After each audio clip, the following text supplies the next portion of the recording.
Hello and welcome dear students, this is NK Arya, the mathematics coach, और today we have to discuss another exercise from derivative chapter class 12th। जी हाँ, आज class 12 से हम exercise 5.3 discuss करेंगे जो कि NCERT से belong करती है। इसके अंदर बहुत सारे नए नए क्वेश्चन, नए नए मेथड और अलग टाइप के क्वेश्चन हम शुरू करेंगे। अदर मैथमेटिक्स से भी आप पढ़ सकते हैं, वहाँ से भी एक्सरसाइज कर सकते हैं, तो आपको उनको क्वेश्चंस को सोल्व करने में ज़्यादा समस्या नहीं होगी, आसानी से आप समझ सकते हैं। Today we have to discuss another function which are called implicit function. जी हाँ, आज हम इम्प्लिसिट फंक्शन की बात करेंगे। क्या होता है इम्प्लिसिट फंक्शन और किस प्रकार से किसी इम्प्लिसिट फंक्शन का डेरिवेटिव किया जा सकता है, इसका वर्किंग रूल हम सीखेंगे। तो इम्प्लिसिट फंक्शन में क्या होता है, जैसे कि आपको पता है कि जब आप डेरिवेटिव यूज़ करते हैं तो आप ऑर्डिनरी डेरिवेटिव के अंदर, ओडी के अंदर दो प्रकार के वेरिएबल का यूज़ करते हैं। ठीक है, एक होता है डिपेंडेंट वेरिएबल और एक होता है इंडिपेंडेंट वेरिएबल, यानी कि डी वाई बटा डी एक्स, इस टाइप से आप यूज़ करते हैं। एक वाई का, एक एक्स का, एक एक्स का, एक टी का, एक वाई का, एक टी का, दो वेरिएबल का कम से कम हम डेरिवेटिव के अंदर प्रयोग किया जाता है। तो डिपेंडेंट और इंडिपेंडेंट वेरिएबल दोनों के दोनों इम्प्लिसिट फंक्शन के अंदर एग्जिस्ट करेंगे। यानी कि पहले हम क्या करते थे, जब भी हम डेरिवेटिव करते थे तो हमें क्या होता था, कोई एक फंक्शन गिवन मिलता था, उसको हम एफ एक्स के इक्वल या वाई के इक्वल लेके चलते थे। यहाँ पर आपको लेफ्ट हैंड साइड और राइट हैंड साइड दोनों के दोनों साइड आपको मिक्स मिलेगी, एक्स और वाई की कम्बिनेशन की फॉर्म में मिलेगी। ज़रूरी नहीं कि एक्स वाई में मिले, एक्स टी में, वाई टी में, मतलब दो वेरिएबल आपको मिक्स फॉर्म में मिलेंगे और आपको एक वेरिएबल का किसी दूसरे वेरिएबल के रिस्पेक्ट में डेरिवेटिव करना है। मान लीजिए आपको क्वेश्चन में बोल दिया जा सकता है कि कोई फंक्शन दे देगा और उस फंक्शन के अंदर आपको डी वाई बटा डी एक्स फाइंड आउट करना है, जिसमें से लेफ्ट और राइट एक्स और वाई की कम्बिनेशन फॉर्म में मिलेगा। उस कम्बिनेशन फॉर्म को ही इम्प्लिसिट फंक्शन बोल सकते हैं। आप ये सोच रहे हो कि आपके साइड में फंक्शन क्यों लिखे हुए हैं, क्योंकि ऐसे डेरिवेटिव जो आपके यूज़ होंगे हर वीडियो के अंदर आपको ऐसा कुछ ना कुछ आपको मिलेगा जिससे आपको क्वेश्चन सॉल्व करने में समस्या नहीं होगी। बट अगर आपने फर्स्ट एक्सरसाइज अच्छे से प्रैक्टिस कर रखी है तो आपको इन क्वेश्चन को सॉल्व करने में ज़्यादा तकलीफ या ज़्यादा दिक्कत नहीं होंगी। तो शुरुआत करते हैं बिना किसी देरी के कि आज हमें कौन सा फंक्शन स्टार्ट करना है। तो आज का आपका टॉपिक रहेगा derivative of implicit function. Exercise रहेगी आपकी 5.3, ये रहेगी एनसीईआरटी के अंदर से। और भी मैथमेटिक्स के अंदर आप पढ़ सकते हैं। यहाँ पर मेनली हम किसकी बात करेंगे, वर्किंग रूल की बात करेंगे। जिस प्रकार के क्वेश्चन, जिस प्रकार का वर्किंग रूल यहाँ अप्लाई करेंगे वैसा ही वर्किंग रूल आपको अदर मैथमेटिक्स के अंदर अप्लाई करना है। यानी किसी भी मैथमेटिक्स के क्वेश्चन आप उठा सकते हैं, उनको भी सोल्व करने में आपको ज़्यादा समस्या नहीं होगी। डेमो के रूप में एक क्वेश्चन लेके चलते हैं कि किस प्रकार से हमें क्वेश्चन सोल्व करने हैं, ज़्यादा समस्या ताकि वहाँ ना हो। एक बार फर्स्ट क्वेश्चन की बात करते हैं। तो आपको गिवन फंक्शन मिलेगा, बोलो जी क्या दे दिया इसने, 2x plus 3y 2x plus 3y equal to sine x. इसका डेरिवेटिव करना है और हमें टू फाइंड क्या करना अपने को, d y by d x. ठीक है जी, यानी कि हमें डेरिवेटिव करना विद रिस्पेक्ट टू एक्स। तो हम इसको लिखते हैं कि differentiation with respect to x. ज़्यादा मुश्किल नहीं है, अप्लाई करेंगे डी बाई डी एक्स। ये कॉन्स्टेंट टर्म बाहर लिख दें, किस पे अप्लाई कर दिया हमने, एक्स पे। कॉन्स्टेंट टर्म को बाहर अप्लाई कर दिया किसके ऊपर, हमने वाई के ऊपर। इसमें कोई कॉन्स्टेंट टर्म नहीं, किस पे अप्लाई कर दिया हमने, साइन एक्स के ऊपर। ठीक है जी, जैसा कि आपको पता है कि एक्स का डेरिवेटिव कितना होता है, 1 होता है। क्यों, क्योंकि D x by d x 1 हो जाता है। पिछली वीडियो में, उससे पहले वाले वीडियो में, हर एक वीडियो में इसके प्रूफ आपको बताए गए हैं। तो ये बनेगा 2 इंटू में 1 3, वाई का क्या रहेगा, d y by d x, और उधर साइन का डेरिवेटिव क्या है, ऊपर लिख भी रखा है आपको, कोस एक्स। बट हमें सिर्फ ये वाली वैल्यू रखनी है क्योंकि हमें find d y by d x रखना है। तो इम्प्लिसिट फंक्शन में क्या करोगे, आप इनको रीअरेंज करोगे, यानी ये 2 इंटू 1 करोगे तो कितना बनेगा, 2। तो 2 जाएगा उधर माइनस में। ठीक है, तो आपके पास बचेगा 3 इंटू में d y by d x equal to क्या बचेगा, कोस एक्स माइनस में 2। अब ये जो 3 मल्टीप्लाई में, तो यहाँ से कहाँ चला जाएगा, डिवाइड के अंदर। तो यह आपका फाइनल आंसर यहाँ पर आ जाएगा, यानी कि डी वाई बटा डी एक्स की वैल्यू कितनी बनेगी, कोस एक्स माइनस 2y में 3।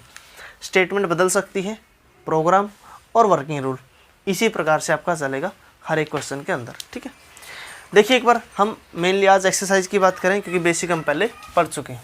नेक्स्ट क्वेश्चन की बात करते हैं। Second question, 2x plus 3y equal to sin y. Second question की सेम स्टेटमेंट है।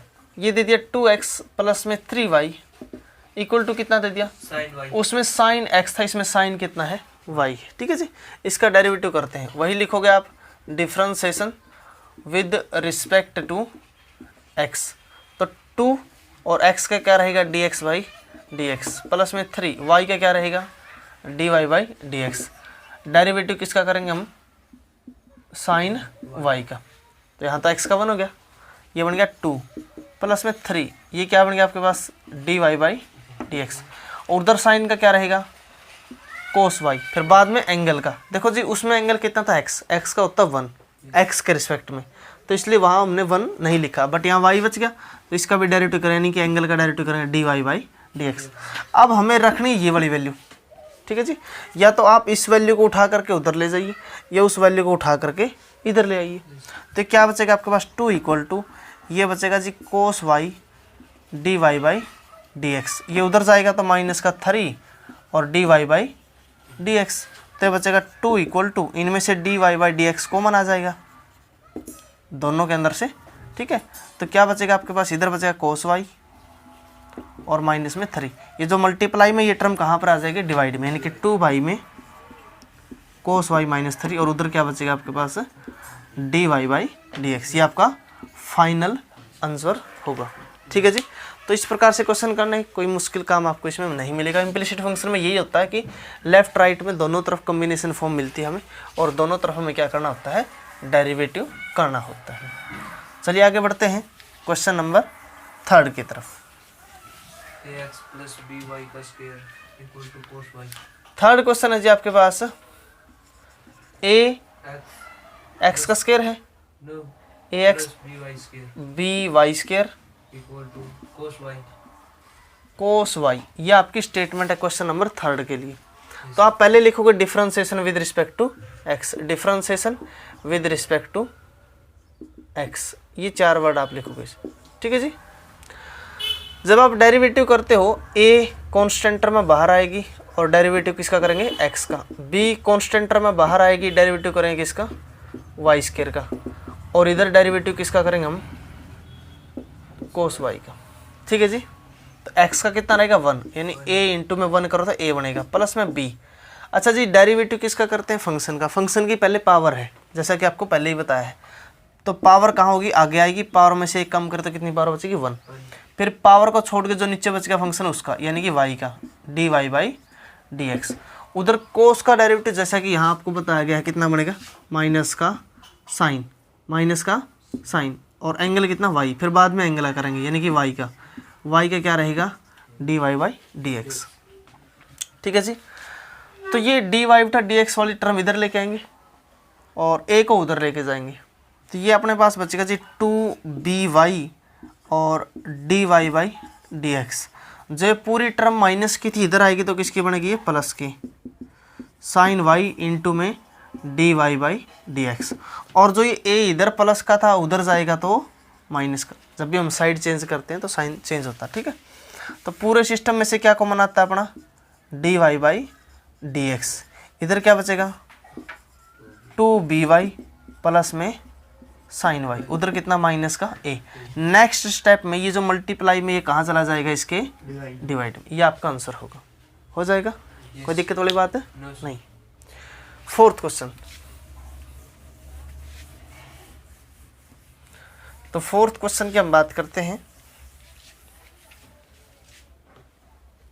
फोर्थ क्वेश्चन एक्स वाई ये दे दीजिए आपको x y plus y square equal to tangent x plus y tangent x और वाई प्लस में क्या अलग से प्लस में या एक्स के प्लस में है, एक्स के प्लस में एक्स दिखाए ना एंगल है क्या, जी सर नहीं टेंजेंट एक्स अलग है प्लस में वाई अलग है, ऐसा ही कुछ है, ठीक है। ये टेंजेंट एक्स है और प्लस में वाई ये फंक्शन आपका, ठीक है जी, समझ गए। तो देखो आपके पास यहाँ दो चॉइस है जी, ध्यान रखना कितनी चॉइस आपके पास है, दो। देखो जब आप फर्स्ट टाइम करते हैं तो फर्स्ट टाइम हम किसी सिस्टम के अंदर घुसते हैं, उस सिस्टम को समझने का प्रयास करते हैं। जैसे अभी आप फर्स्ट टाइम डेरिवेटिव करते हैं, अभी मेरा तो एक्सपीरियंस बहुत ज़्यादा उसका है, बट जब आप फर्स्ट टाइम करते हैं तो आपको ऐसा लगा कि हम इसका इस तरफ डेरिवेटिव करेंगे, उसका उस तरफ डेरिवेटिव करेंगे, बाद में dy बटा dx कॉमन लेंगे, और ऐसा ही हमने पीछे वाले सभी क्वेश्चन के अंदर किया है।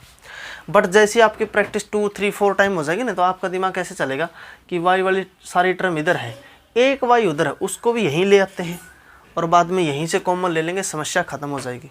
नहीं तो आप क्या करोगे, आप y का उधर डेरिवेटिव करो, फिर उसको इधर उठा के लेके आओगे, ठीक है ना। मतलब क्या है मेरा कहने का कि आप बाद में डेरिवेटिव करने के बजाय अगर पहले इसको इधर उठा लेके आते हो, माइनस वाई, उधर कितना बच गया अपने पास टेंजेंट एक्स। अब डेरिवेटिव करना, देखो डेरिवेटिव पहले भी ऐसे ही करते थे, अभी भी ऐसे करेंगे। आप ये क्वेश्चन अगर पूछे ना कि सर अगर वाई को उधर ही रखें तो डेरिवेटिव करें तो क्या गलत होगा? बिल्कुल भी गलत नहीं होगा। क्यों?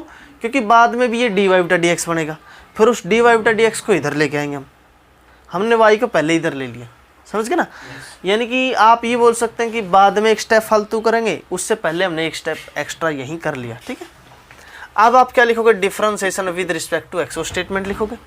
अभी यहाँ आपके पास दो फंक्शन है, एक एक्स और एक वाई, और किस में है, मल्टीप्लाई के अंदर। किसके अंदर है? मल्टीप्लाई। तो मल्टीप्लाई का आप फॉर्मूला लगाओगे, first function as it is, derivative किसका, सेकंड का, प्लस में सेकंड एज इट इज और डेरिवेटिव किसका, फर्स्ट का, यानी एक्स का। हाँ भाई, ये फंक्शन की पावर है, तो फॉर्मूला क्या कहता है, पहले पावर आगे आएगी, पावर में से एक कम, फिर पावर के नीचे आएगा, यानी कि किसका, वाई का। माइनस में वाई का डेरिवेटिव क्या रहेगा, dy बाई dx, और डेरिवेटिव किसका, टेंजेंट एक्स का। बोलो बात समझ में आई है? सभी के ऊपर अप्लाई कर दिया। यहाँ पर हमने पहले ही सॉल्व कर दिया। अब देखो जी, इस सिस्टम में से, इस सिस्टम में से और इसमें से, इन तीनों में से क्या कॉमन आता है, dy बटा dx। Very good, dy by dx common आएगा, इधर तो कितना बच गया, x। अब जब इसमें से ये गया तो कितना बच गया, प्लस का 2y, और इधर कितना बच गया, माइनस के 1। बट एक्स्ट्रा अपने पास क्या बच गया, अपने पास बच गया जी y, और इधर कितना हो गया, 1 हो गया, ठीक है। बाकी सारी चीज़ें कंप्लीट हो चुकी हैं। उधर टेंजेंट का क्या बनेगा अपने पास, सेकंड स्क्वायर। अब ये जो y इधर प्लस का है, ये उधर जाएगा तो किसका बनेगा, माइनस का। अब ये सारी चीज़ें मल्टीप्लाई में है तो कहाँ चली जाएंगी, यानी अपना dy बाई dx क्या बनेगा, ये जो ऊपर वाली टर्म है ना, second square x minus y, इसके डिवाइड में कितना आएगा, x plus 2y minus 1। Answer में हो सकता है 2y प्लस x दे दे, वो कोई दिक्कत नहीं है, ठीक है। इन चीज़ों को हम आगे पीछे कर सकते हैं। तो इस प्रकार से इन क्वेश्चन को क्या करते हैं, हम सोल्व करते हैं, ठीक है जी। नेक्स्ट क्वेश्चन की तरफ बढ़ते हैं हम। इसको बोलते हैं इम्प्लिसिट फंक्शन। यानी इम्प्लिसिट फंक्शन में क्या होता है, लेफ्ट राइट दोनों तरफ डेरिवेटिव करते हैं, और डेरिवेटिव करने के बाद कुछ टर्म्स को एक साइड लेके आते हैं, उनमें से dy बटा dx को कॉमन लेते हैं, जो भी चीज़ हमें फाइंड आउट करनी उसको अलग करते हैं और बाकी को अलग करते हैं। तो फिफ्थ क्वेश्चन में बोलोगे आप, क्या गिवन आपको, x square plus x y plus y square plus y square equal to 100, यही बात है भाई। इसका क्या करेंगे, डेरिवेटिव। तो लिखते हैं जी यहाँ differentiation with respect to x लिखोगे। इसमें कहीं पर कोई समस्या नहीं, बस यहाँ दो फंक्शन है, एक एक्स और एक वाई, यहाँ मल्टीप्लाई का लगेगा। तो डेरिवेटिव अप्लाई कर दिया हमने डी बाई डी एक्स, किस पे अप्लाई कर दिया, एक्स स्क्वायर पे। D by d x apply कर दिया हमने किस पे, एक्स वाई पे, और प्लस में D by d x apply कर दिया हमने वाई स्क्वायर पे, और D by d x apply कर दिया हमने 100 पे। कोई समस्या किसी को, कोई दिक्कत नहीं है, ठीक है। एक्स स्क्वायर देखो डेरिवेटिव करते हैं, डेरिवेटिव का कंसेप्ट क्या था, पावर आगे पावर में से एक कम, ठीक है जी भाई, 2 में से एक कम कर दो 1 पावर बचेगी। प्लस में यहाँ दो फंक्शन है तो अप्लाई करेंगे first function as it is, derivative कौन से वाले का, सेकंड का। प्लस में अब y as it is, derivative किसका, एक्स का। वाई स्क्वायर पहले पावर का डेरिवेटिव का, पावर आगे पावर में से एक कम, फिर पावर के नीचे जो बच गया यानी कि वाई का, और इधर कांस्टेंट, कांस्टेंट का डेरिवेटिव क्या होता है, 0। कोई दिक्कत किसी को। देखो जो अपने पास क्या बच गया, अपने पास बच गया 2x, x इंटू में dy by d x plus में y। अच्छा x का कितना होगा 1 लिखने की ज़रूरत नहीं, क्योंकि y इंटू 1 करो तो y बचेगा। प्लस में 2y इंटू में क्या है, dy by x equal to में क्या बच गया 0। देखो जो अपने पास क्या बच गया, इधर बच गया 2x और प्लस में y, और इन दोनों में से क्या कॉमन ले लिया हमने, d y by d x. क्या बच गया, इधर तो बच गया x और इधर कितना बच गया प्लस का 2y इक्वल टू 0। ये वाली टर्म उधर जाएगी तो माइनस की, अपने पास क्या बचेगा यहाँ से, अपने पास बचेगा जी x प्लस में 2y यानी ये वाली टर्म, इसके इंटू में d y by d x, और ये टर्म इकट्ठी ले गए हम तो माइनस बाहर ले लिया हमने 2x प्लस वाई। अगले स्टेप में जो यहाँ वाली टर्म थी यहाँ चली जाएगी, यानी इसके डिवाइड में कितना चला जाएगा x प्लस 2y यहाँ से हट करके, तो आपके पास क्या बचेगा ये d y by d x. बोलो बात समझ में आई है। अच्छा नेक्स्ट क्वेश्चन इसी के जैसा क्वेश्चन है, ये 4th 5th और 6th 3 क्वेश्चन एक ही कैटेगरी क्वेश्चन थे, ठीक है। 7th और 8th क्वेश्चन ये इम्प्लिसिट के ही है, तो ये दोनों भी एक जैसे हैं, तो इनमें से आपको ये क्वेश्चन बोल सकते हैं 7th और 8th में से, और एक आपको ट्राई करना है। ट्राई करने के बाद अगर आपकी कोई प्रॉब्लम आती है क्वेश्चन को समझने में तो आप मेरे से पूछ सकते हैं। बोलो 7th करना कि 8th करना। 7th क्वेश्चन स्टेटमेंट बोलो क्या है। sin square y ये है जी आपके पास sine square Y plus cos xy cos X Y, देखो इक्वल टू pi पाई। कुछ क्वेश्चन में इसको इक्वल टू के भी दे रखा, के का मतलब कोई कांस्टेंट के लिए यूज कर रखा कोई, ठीक है। पाई भी क्या कांस्टेंट, इसके अंदर एक्स नहीं है।